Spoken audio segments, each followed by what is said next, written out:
um, life's journey, this podcast is probably going to be a little messy. It'll be a little clunky, but that's usually where the magic happens, right? In that clunkiness and the messiness is where the magic and the learning happens.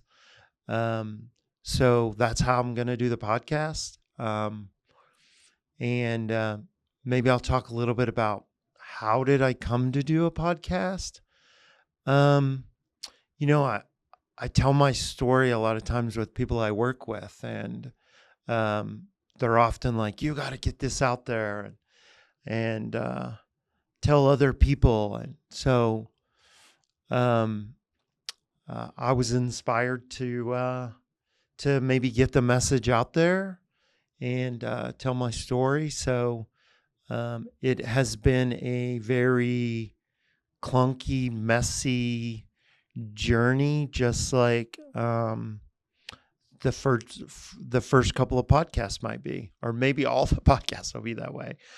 Um, so I'm just gonna do raw, unedited podcast, telling my story along the way. I'll bring in some helpers and mentors that showed up. My intention is that my first podcast will be interviewing my therapist that I've worked with for, I think it's been about 15 years. Her name is Randi Waldman.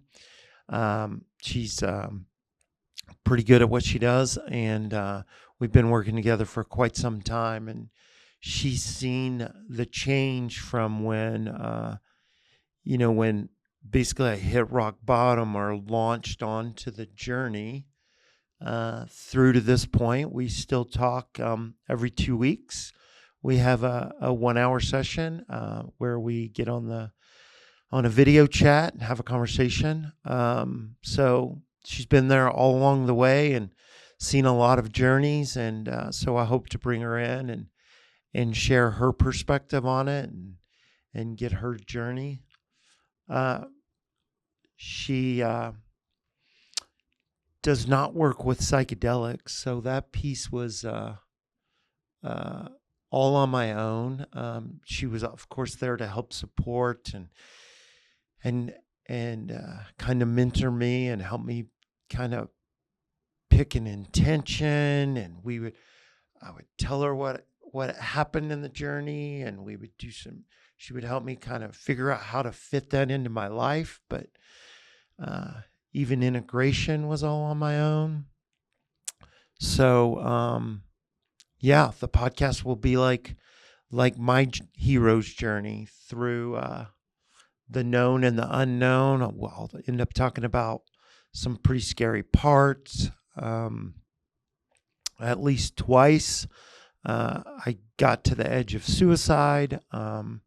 Randi helped me through the second one. The first one was right after getting out of the military. So yeah, thanks for joining me. I hope you get something from each episode, and maybe I'll add some bloopers that I think are pretty funny if we start doing some editing and cutting. And yeah, thanks for joining me.